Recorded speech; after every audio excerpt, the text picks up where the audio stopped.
that I'm standing here and talking to you today is because I want to communicate that everyone has a different interpretation for the letter X. So what does X mean to me?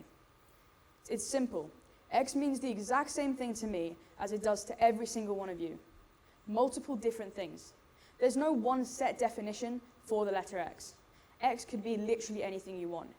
It could be a kiss at the end of a text message, which I use sometimes. It could be a math variable to represent a missing figure. It could be an X-ray machine or a letter in the alphabet, because there are 26. It could be anything you want it to be. So one day, I was sitting in maths. It was about last year when I was sitting my GCSEs, and I was trying to get out of work because I'm not the best mathematician in the year, okay?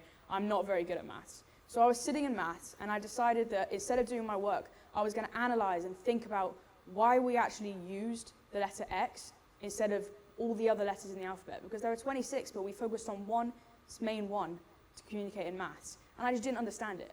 And yes, that was me trying to get out of my work.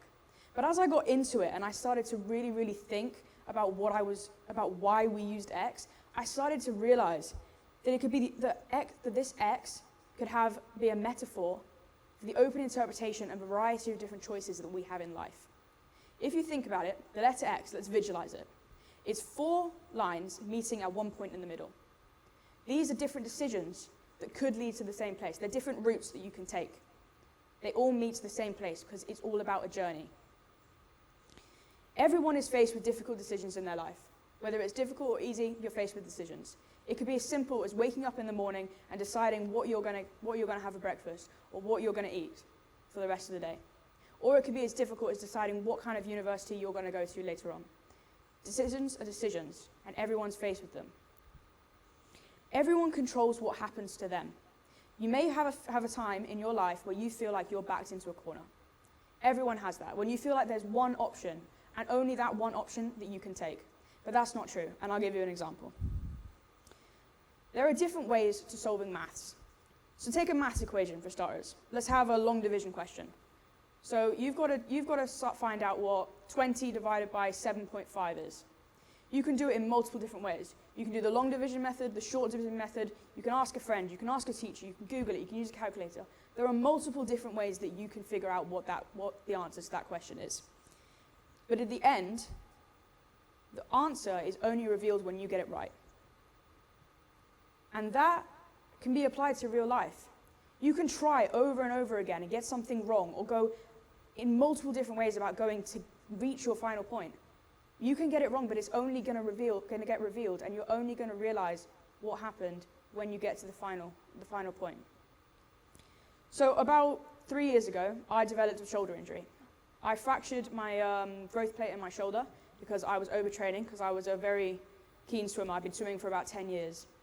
And I was so overcome with emotions. I felt sorry for myself. I was self-loathing myself. I just felt awful. I felt like I was backed into a corner with one MRI and one doctor's appointment. I walked into that office with my doctor, and he said, "You can't swim anymore." And I broke down. I didn't know what to do. So instead of actually using my talents that I had and I had built up, I decided that I was going to sit in a corner and feel sorry for myself and just waste everything I'd ever trained up to be, and just sit there and hate myself because of it. I didn't think that maybe at some point I could go out and help my coaches train other people. I didn't think that I could use what I had learned to help other people. I didn't think like that.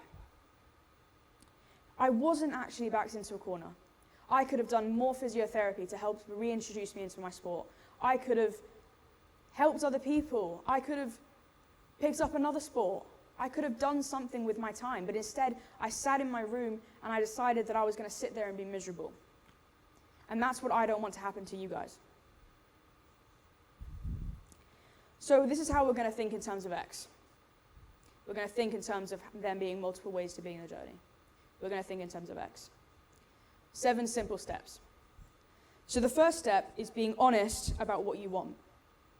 If you set a goal for yourself and you're not actually sure that that's what you want, or you're lying to yourself because you feel like someone else wants you to have that goal, then there's literally no point in you doing anything about it.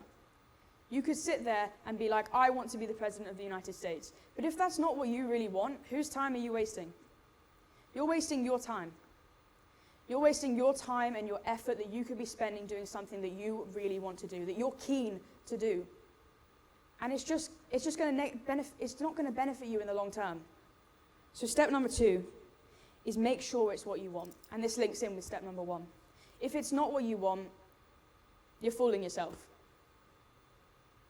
I'll give you a real life example. After I quit swimming, I took up basketball. I didn't want to do basketball. It wasn't my sport. It's not what I wanted to do. I was fooling myself, and I spent so long training when I didn't need to, because I made a wrong decision. And this links in with step 3. Step 3 is don't conform to what society tells you to do. Don't go out and do something or set a goal because you feel like society wants you to do that, or because someone in your life wants you to do that. If your parents want you to become a doctor, but you want to be a teacher, that's fine. They're all good jobs. You just have to follow what you want to do, because at the end of the day, it's going to be you who is stuck by your side forever. People are going to come and go in your life, and you're going to be there the entire time, and you're going to be the one that is there for yourself. Step number 4, help other people so that you become rational. When something happens to yourself and you get into a situation, you don't think rationally. You think emotionally. You don't think about what you could be doing to benefit yourself.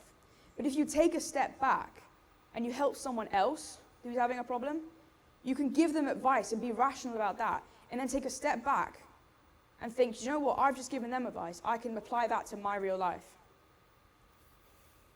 So step number 5, take time to think about if this feels right, because that's important.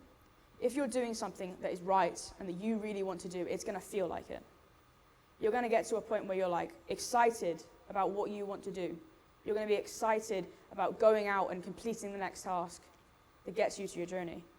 It has to feel right, and if it doesn't feel right, then it's probably not what you should be doing. Step number 6, your actions need to support your goals. If you want to become the President of the United States, go out and learn about the legal system. Go out and learn about politics, or get involved, vote.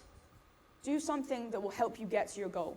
Because if you don't do that, and you're sitting at home eating McDonald's on the sofa, that's not going to get you anywhere. You're just going to become lazy, and you're just going to be going for a goal that you're never actually going to achieve. It's not grasping your journey. So finally, step number 7, enjoy the journey. If you've set a goal, and the whole time you're miserable, what makes you think that you're going to be happy when you reach the goal? Because isn't life about fulfilling it and making sure that you're happy and that it's what you want to do? Life is about enjoying yourself. And if you're miserable or you don't like what you're doing, then you're just going to be miserable, and it's not going to work. So you have to enjoy what you're doing. So thinking in terms of X is about writing your own story. It's not about conforming to what other people want to do. It's not about thinking that you should be doing something because someone else wants you to. It's about actually doing what you want to do and making sure that you get there in your own time. So don't conform to what other people want, and always think in terms of X. So I want you guys to look back at this talk in maybe 10 years' time, or maybe even 2 weeks' time. I don't know what you guys are going to do. You might go out and make a decision tomorrow. But I want you to think back and look back at this talk and think, you know what, I thought in terms of X. I was rational. I didn't conform. I made sure I was enjoying my journey, and I made sure that what I was doing was right. Notice how I didn't once say X means this. Because X can mean a different thing to every single one of you. There is no set definition for X. It's open for interpretation, and that's also about picking your own story in life. You can choose, and you can do whatever you want to do. So I'm going to leave you with this quote. Understand that the right to choose your own path is a scared privilege. Use it and dwell in possibility, and think in terms of X. Thank you.